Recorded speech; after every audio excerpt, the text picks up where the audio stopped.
नमस्कार दोस्तों, रिसेंटली भारत की फाइनेंस मिनिस्टर निर्मला सीतारमण को उनकी एक स्टेटमेंट के ऊपर काफी ज्यादा ट्रोल किया जा रहा है ओपोजिशन पार्टी के द्वारा। Thank you so much for doing this, ma'am. Just earlier this week, the Indian rupee traded a bit weaker as geopolitical tensions continue to build up.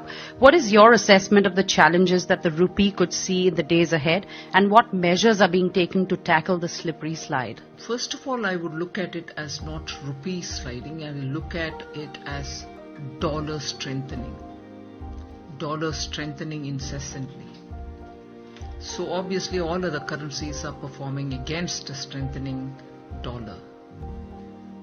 And I'm not talking technicalities, but it is a matter of fact that India's rupee probably has withstood this dollar, rates going up, the exchange rate in favor of dollar strengthening is there, and I think Indian rupee has performed much better than many other emerging market currencies. US में media के द्वारा जब ये पूछा गया कि क्या कारण है कि भारत की करेंसी लगातार नीचे गिर रही है, डेप्रिशिएट कर रही है, तो निर्मला सीतारमण ने कहा कि भारत की करेंसी डेप्रिशिएट नहीं कर रही, बल्कि यूएस की करेंसीज बाकी पूरी दुनिया की करेंसी के मुकाबले एप्रिशिएट कर रही है। साधारण शब्दों में अगर मैं बताऊं तो उन्होंने कहा कि भारत का रुपया गिर नहीं रहा, बल्कि यूएस डॉलर लगातार ऊपर उठ रहा है, जिससे ऐसा देखने में मिल रहा है कि भारत का रुपया कमजोर हो रहा है, बट ऐसी सिचुएशन नहीं है।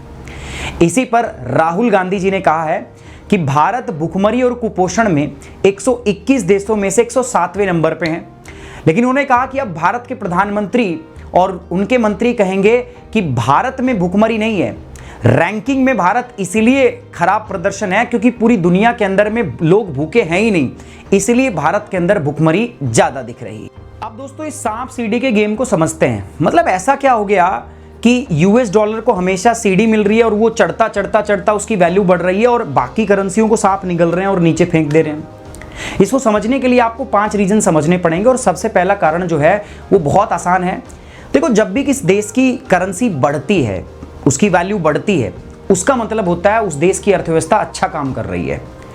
तो यूएस करेंसी बाकी दुनिया की करेंसी के मुकाबले बहुत अच्छा परफॉर्म कर रही है। ऑल्दो यूएस के अंदर में रिसेशन टाइप की सिचुएशन बनी हुई है, इन्फ्लेशन अब तक का सबसे हाईएस्ट लेवल पे पहुंचा हुआ है, बट फिर भी यूएस इकोनॉमी काफी अच्छा कर रही है। ऑल्दो यूएस से खबर है कि जो बड़ी बड़ी कंपनियां माइक्रोसॉफ्ट, गूगल वगैरह, उन्होंने हायरिंग को फ्रीज कर दिया, बहुत कम लोगों को हायर कर रहा है। तो लग रहा है कि आगे जाके भविष्य में एक रिसेशन की सिचुएशन बन सकती है, बट फिर भी बाकी दुनिया की इकोनॉमी के मुकाबले वो बहुत अच्छा परफॉर्म कर रही है। सेकेंड रीजन मैं बात करूंगा यूएस फेडरल रिजर्व का इंटरेस्ट रेट हाइक। देखो, यूएस के अंदर में जो लोन रेट है ना, वो लगभग बहुत सालों से लगभग 0% के आसपास चल रही थी। लेकिन अब फेड रिजर्व, जैसे भारत में आरबीआई होता है, ऐसे यूएस का फेडरल रिजर्व होता है जो इंटरेस्ट रेट अनाउंस करता है।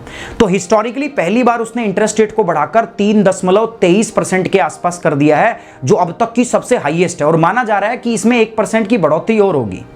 इसका प्रभाव यह है कि जिन जिन लोगों ने दुनिया भर के अंदर, अमेरिका के जो लोग थे, उन्होंने बाकी दुनिया के अंदर, दुनिया के देशों के अंदर इन्वेस्ट किया हुआ था, वो अपना पैसा वहां से निकाल रहे हैं क्योंकि यूएस में इंटरेस्ट रेट ज्यादा हो गया है। तो यूएस में ही उनको अच्छा खासा रिटर्न मिल रहा है। जिस जिस देश से वो पैसा निकाल रहे हैं उस देश की करेंसी की वैल्यू घट रही है और यूएस की करेंसी में फेथ लोगों का बढ़ रहा है, इसीलिए यूएस डॉलर की वैल्यू बढ़ रही है। तीसरे कारण की मैं बात करता हूं तो वो है जियोपॉलिटिकल टेंशन। रशिया और यूक्रेन के इस युद्ध से हर देश को जो है वो दोस्तों नुकसान हुआ है। सबसे ज्यादा नुकसान अगर मैं बात करूं तो यूरोप को हुआ है, क्योंकि रशिया काफी ज्यादा मात्रा में, भारी मात्रा में गैस सप्लाई करता था यूरोप को, और अब यूरोप के अंदर में लगभग एक एनर्जी क्राइसिस बना हुआ है, जिससे यूरोप की जो करेंसी है यूरो जोन की, यूरो, वो डेप्रिशिएट कर रही है, नीचे जा रही है।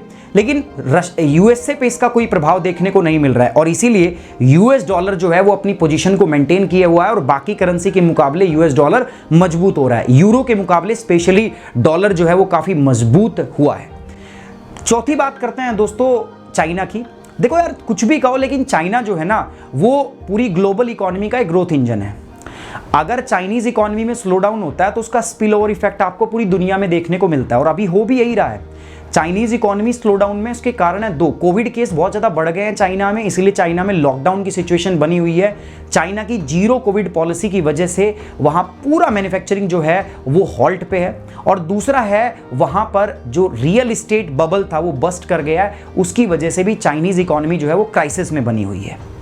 पांचवा जो रीज़न है दोस्तों ये है कि दुनिया की जितनी बड़ी लार्जर आपकी एक्सपोर्टिंग कंट्रीज थे, जैसे जापान में से बहुत सारी हैवी मशीनरीज बनाई जाती थी और एक्सपोर्ट की जाती थी। अब पूरी दुनिया के अंदर में जो सिनेरियो है उसके अंदर ग्लोबल डिमांड तो है नहीं, तो डिमांड नहीं है, इसीलिए जो बड़ी बिग जो एक्सपोर्टिंग कंट्रीज थी वो एक्सपोर्ट कर नहीं पा रही है, तो उनकी भी करेंसी क्या हो रही है, वीक। जैसे जापानीज येन भी धीरे धीरे क्या कर रहा है, वीक कर रहा है। और डेफिनेटली यार इन सब का प्रभाव भारत की करेंसी रुपये पे तो आना ही है। अब दोस्तों बात करते हैं कि भारत पर इसका क्या प्रभाव पड़ेगा। जो लगातार डॉलर मजबूत हो रहा है, इससे इंडियन करेंसी जो है वो वीक हो रही है, डेप्रिशिएट कर रही है। ये तो एक बात बिल्कुल सही है। तो निर्मला सीतारमण जी की बात से मैं बिल्कुल सहमत हूं कि डॉलर एप्रिशिएट कर रहा है जाकि रुपी डेप्रिशिएट, ये डॉलर के एप्रिशिएशन की वजह से हो रहा है। बट डेफिनेटली इंडिया पर दोस्तों इसका प्रभाव तो पड़ेगा ही। सबसे बड़ा प्रभाव जो होगा, भारत का इंपोर्ट बिल महंगा हो जाएगा, स्पेशली क्रूड ऑयल और गोल्ड। त्योहार का मौसम है, अब लोग जो हैं सोना मंगवाएंगे और उसकी पेमेंट हमें किस में करनी पड़ती है, डॉलर में। तेल की, कच्चे तेल की पेमेंट डॉलर में जाती है। डॉलर महंगा हो रहा है तो हमारा इंपोर्ट बिल बढ़ जाएगा। दूसरा, जो हम एक्सपोर्ट करेंगे उस पर हमें उतना पैसा नहीं मिलेगा क्योंकि डॉलर जो है वो क्या कर रहा है, एप्रिशिएट कर रहा है। दूसरी अगर मैं बात करूं तो भारत बहुत भारी मात्रा में जो है कच्चा तेल आयात करता है, जिसके प्राइस बहुत बढ़ रहे हैं, तो उससे भारत के अंदर में भी इन्फ्लेनेटरी प्रेशर देखने को मिलेगा। भारत के अंदर महंगाई ज़्यादा होगी क्योंकि पूरा ट्रांसपोर्टेशन जो है वो फॉसिल फ्यूल पे डिपेंड करता है। इस पेमेंट को देने के लिए भारत सरकार जो है, आरबीआई स्पेशली अपने फॉरेन रिजर्व का इस्तेमाल करेगी, फॉरेक्स का इस्तेमाल करेगी। तो हमारा फॉरेक्स का लेवल जो है वो भी धीरे धीरे क्या करेगा दोस्तों, डिक्रीज करेगा। कहीं ना कहीं जो हमारा फॉरेक्स है वो भी घटेगा। तो इसी बीच में निर्मला सीतारमण जी की एक स्टेटमेंट और बताता हूं, जिनके ऊपर उनको ट्रोल नहीं किया गया और ना ही राहुल गांधी जी ने उनके बारे में कुछ कहा। दूसरी स्टेटमेंट में उन्होंने ये भी कहा था कि ऑल्दो भारत की करेंसी डॉलर के मुकाबले 2.6% वीक हुई है, जो साइकोलॉजिकल मार्क होता है कि 81 और 82 रुपीज आ डॉलर, वो ब्रेक हुआ है, लेकिन फिर भी दुनिया की बाकी करेंसी के मुकाबले भारत की करेंसी की स्थिति बहुत अच्छी है। इंडियन इकोनॉमी बहुत अच्छे से ग्रो कर रही है और आज भी दुनिया के अंदर में लार्जेस्ट इकोनॉमी, फास्टेस्ट इकोनॉमी के रूप में भारत की इकोनॉमी जो है वो ग्रो कर रही है। दुनिया की बाकी करेंसी जो है वो 4%, 5%, 6% तक उनमें जो है उनका डेप्रिशिएशन देखा गया, बट भारत की करेंसी जो है अभी भी बायंट है और मुझे पूरा विश्वास है इंडिया इस सिचुएशन से जल्दी बाहर आएगा। और अगर आप दोस्तों कर रहे हैं यूपीएससी सीएससी की तैयारी, तो आप जुड़ सकते हैं मेरे साथ और ज्वाइन कर सकते हैं अनअकैडमी के प्लस कोर्सेज और आइकॉनिक कोर्सेज, और इसके लिए आप मेरा कोड यूज कर सकते हैं। ध्यान रखिए, अगर आप मेरे साथ जुड़ना चाहते हैं तो प्लीज यूज करें मेरा कोड है SUMIT10। अभी आपको एक एक्सटेंशन ऑफर मिल रहा है जो 19 अक्टूबर तक वैलिड है। टेक केयर, बाय बाय, जय हिंद, लेट्स क्रैक इट।